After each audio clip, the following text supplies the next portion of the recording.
Hello বন্ধুরা, আজকে ছিল উচ্চ মাধ্যমিক 2025-এর ভোকাশনাল সাবজেক্টের অটোমোবাইল সেক্টর এই সাবজেক্টের পরীক্ষা।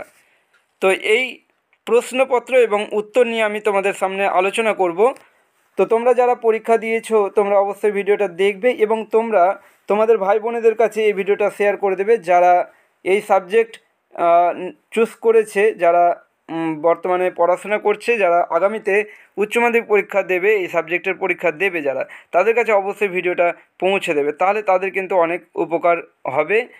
তো আমি আজকের এই ভিডিওতে এই প্রশ্ন উত্তরগুলো, যে অটোমোবাইল সেক্টর এই সাবজেক্টে যে প্রশ্নগুলো এসেছে সেই প্রশ্ন উত্তরগুলো নিয়ে আমি আলোচনা করছি।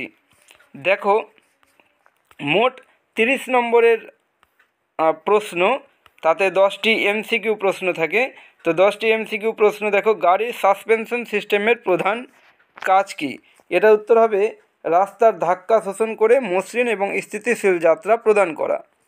তারপর হাইড্রোলিক পাওয়ার সিস্টেমে ইঞ্জিনের কোন অংশের সাহায্যে ভি বেল্টের মাধ্যমে সেন্ট্রিফিউগাল পাম্প চালিত হয়? এটা উত্তর হবে ক্র্যাঙ্কশ্যাফট। তারপর কম্বাসন গ্যাস লিকেজ আটকাতে ড্যাশ করা দরকার? এটা উত্তর হবে কি ভালভ ল্যাপিং। তারপর কোন যন্ত্রের সাহায্যে সিলিন্ডার হেড থেকে ভালভ খোলা হয়? এটা উত্তর হবে ভালভ স্প্রিং কম্প্রেসার। তারপর গাড়ির ডায়াগনস্টিক্সে OBD2 এর পূর্ণরূপ কি? OBD2 এর পূর্ণরূপ কি? On board diagnostic, option B. তারপর অটোমেটিক ট্রান্সমিশনে কোন উপাদানটি গিয়ার পরিবর্তন নিয়ন্ত্রণ করে? এটা উত্তর হবে অপশান সি, টর্ক কনভার্টার। নিচের কোনটি গাড়ির স্টিয়ারিং সিস্টেমের অংশ? অপশান বি, টাই রড। রেডিয়েটর কোন সিস্টেমের অন্তর্গত? রেডিয়েটর কুলিং সিস্টেমের অন্তর্গত, অপশান সি। একটি পেট্রোল ইঞ্জিনে কোন স্ট্রোকে স্পার্ক তৈরি করে এয়ার ফুয়েল মিক্সচারের দহন ঘটায়? এটা উত্তর হবে অপশান ডি, কম্প্রেশন স্ট্রোক। একটি গুরুত্বপূর্ণ অ্যাকচুয়েটরের উদাহরণ হলো কি? এটা উত্তর হবে অপশান সি, ফুয়েল ইঞ্জেক্টর। তারপর দেখো 11 নম্বর, গাড়ির কোন সিস্টেম ব্রেক কষার সময় চাকার লক হওয়া প্রতিরোধ করে? এটা উত্তর হবে anti lock braking system, ABS। তারপর গাড়ির কোন অংশে সান গিয়ার এবং প্ল্যানেটরি গিয়ার দেখা যায়? এটা উত্তর হবে অপশান সি, গিয়ার বক্স। তোমরা কে কেমন পরীক্ষা দিয়েছো অবশ্যই কমেন্টে জানিও। দেখো, এবার সংক্ষিপ্ত উত্তরভিত্তিক প্রশ্ন থাকবে 1 নম্বরের 5টা প্রশ্ন, 6টা প্রশ্ন থাকবে, 5টা উত্তর করতে হবে। তো এইখানে কি রয়েছে? প্রথমে প্রপেলার শ্যাফটের ইউনিভার্সাল জয়েন্ট ছাড়া আর কোন জয়েন্ট দেখা যায়? এটা উত্তর হবে স্লিপ জয়েন্ট। এই প্রশ্নের উত্তর স্লিপ জয়েন্ট। তারপর গাড়িতে রেডিয়েটরের ভূমিকা কী? ইঞ্জিনের তাপমাত্রা নিয়ন্ত্রণ করা এবং ইঞ্জিনকে ঠান্ডা রাখা।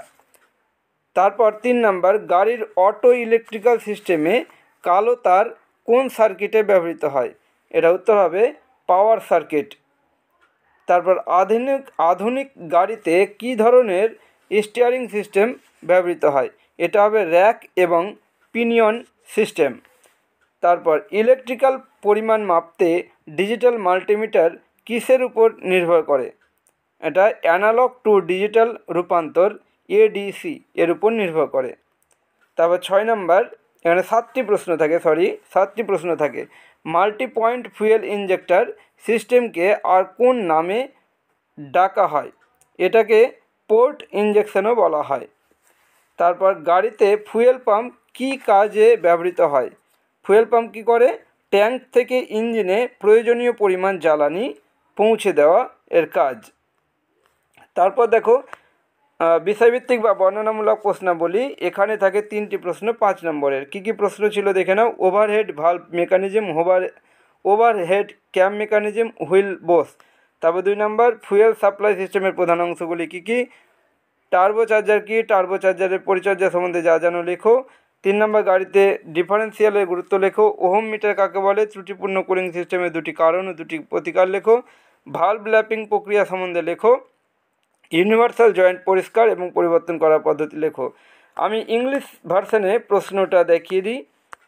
এই যে ইংলিশ ভার্সানের প্রশ্নের যে 1 নাম্বার তার উত্তর option C, 2 number option A, 3 number option A, 4 number option D, 5 number option B, 6 number option C, 7 number option B, 8 number option C, 9 number option D, 10 number option C, 11 number option B, 12 number option C. তারপর যে প্রশ্নগুলো দেখছো 2 নাম্বারের, প্রথমটা slip joint, তারপর তো বললামই, অ্যান্সারগুলো আগেই বলেছি, প্রশ্নগুলো তোমরা এখান থেকে দেখে নাও।